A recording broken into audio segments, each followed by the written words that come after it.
Loud explosions have been heard and 3 clouds of smoke could be seen in the sky above the Saudi capital Riyadh. Following the blast, Saudi Arabia's air defense forces claimed that they had intercepted a missile over the city. There was no immediate comment from the government.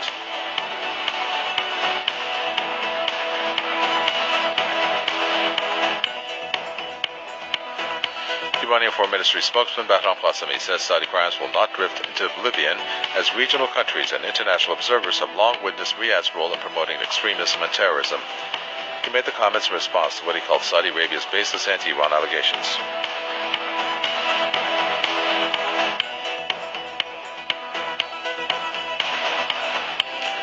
In a tweet, U.S. President Donald Trump says missiles will be coming to Syria. That's in response to a Russian warning that Moscow will shoot down any U.S. missiles fired at the Arab country. Meanwhile, Moscow says Washington's missiles should target terrorists, not Syria's legal government. In response to Washington's recent threats against Damascus, Syria's foreign ministry says that the U.S. is using fabrications and lies as an excuse to target the war-battered country.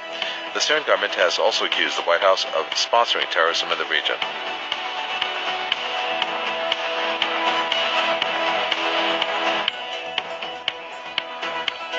The World Health Organization has called for immediate access to the victims of an alleged chemical attack in the Syrian town of Douma.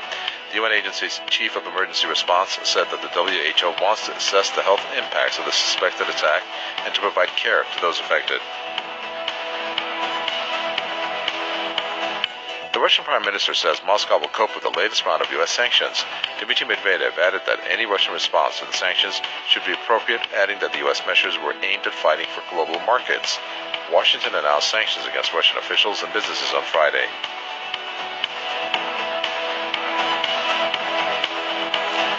Algerian officials have raised the death toll from a plane crash in the country's southwest to 257.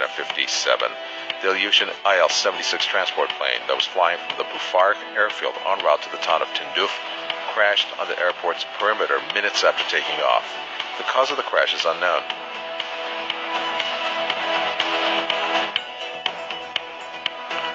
And Indian security forces have used tear gas against Kashmiris who have been mourning the death of several civilians at the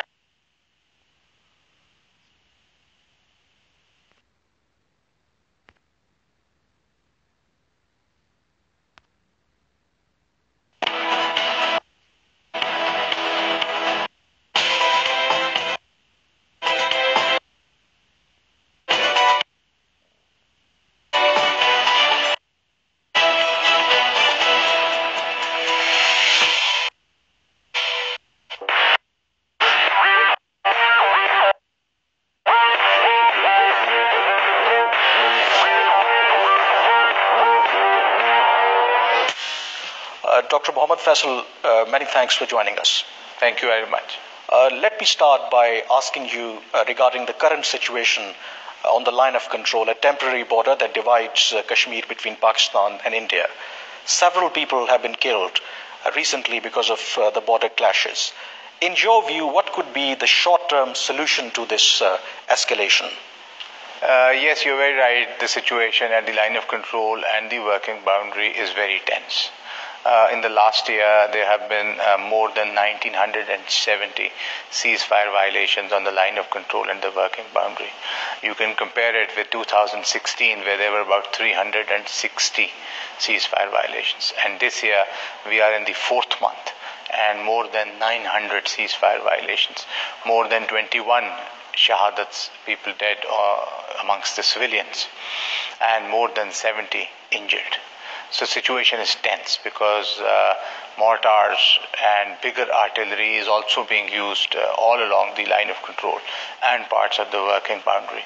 The way out for us, and we suggested to the Indians repeatedly that the United Nations Military Observer Group in India, for India and Pakistan, is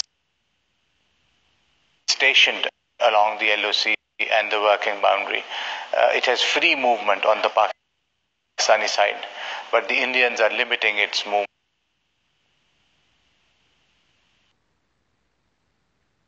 It is limited to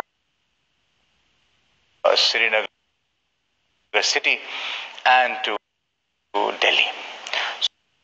So they are there for this purpose. They should be allowed to work, and oversee the ceasefire and then point out if there's a violation from any side. So that can be the right step to curb these ceasefire violations, which are, as you said, very disturbing at the moment. But the problem is, obviously, both sides accuse each other that, for example, India says that Pakistan is responsible for this escalation. On the other hand, Pakistan believes, no, India is creating the problems.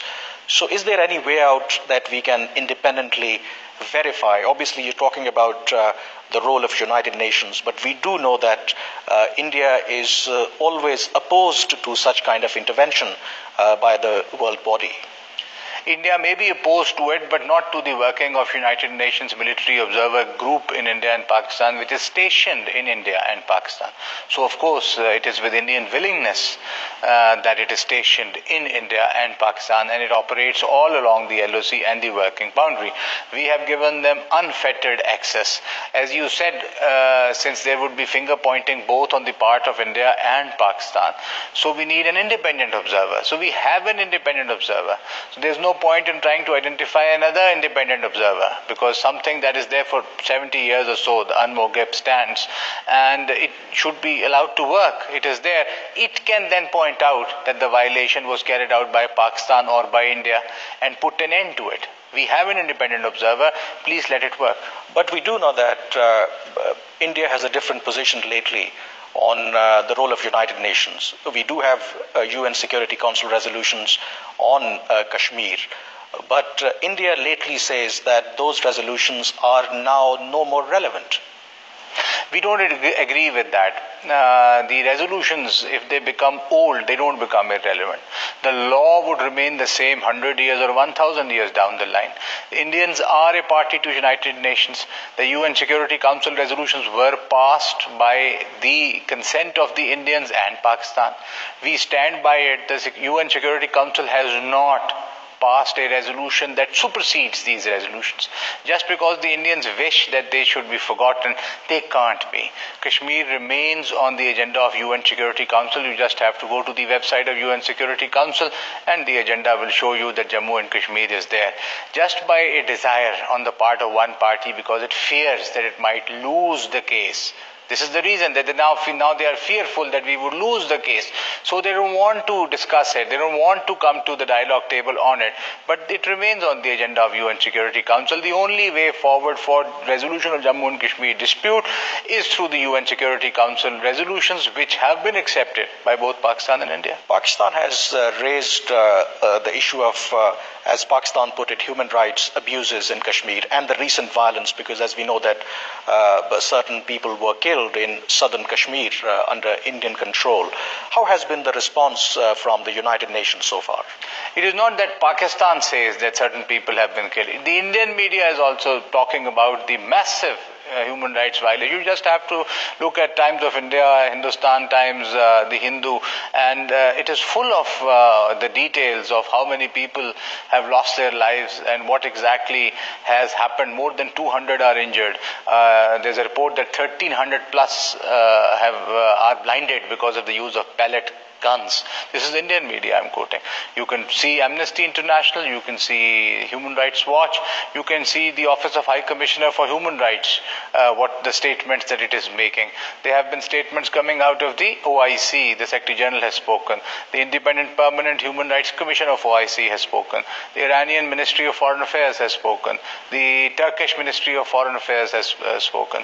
To top it all, the UN Secretary General has himself spoken, and you just have to see, and it continues. The valley is under curfew. This is the 8th day today, and the internet is blocked. The mobile services are blocked, but all the Hurriyat leadership is either under house arrest or in formal custody, and despite that, the protests are continuing. But are you really satisfied with the response of the United Nations? As you pointed out, I have seen the statement of the UN Secretary General, but that statement was very general. He was very cautious when he gave that statement. Do you think that given that the UN Security Council resolutions we have, UN has a moral responsibility to be more forthcoming, to be more, condemning or denouncing these acts of violence committed by the Indian forces? The Office of the High Commissioner is doing that exactly because human rights violations are taking place. The UN is actively condemning whatever is going on. The Office of High Commissioner, the High Commissioner himself has reiterated his proposal, which he had given on our request, that a fact-finding mission should visit both Azad Kashmir and Indian-occupied Jammu and Kashmir. We had consented 2 years ago, a year and a half ago to that. India has not agreed to that. Similarly, the IPHRC had requested that they should visit Azad Kashmir and Indian-occupied Jammu and Kashmir. For the knowledge of your viewers, the Independent Permanent Human Rights Commission of OIC did visit Azad Kashmir about a year ago, and they have come out with a very comprehensive report on what is going on. It is available on their website. It has gone to the UN Third Committee also.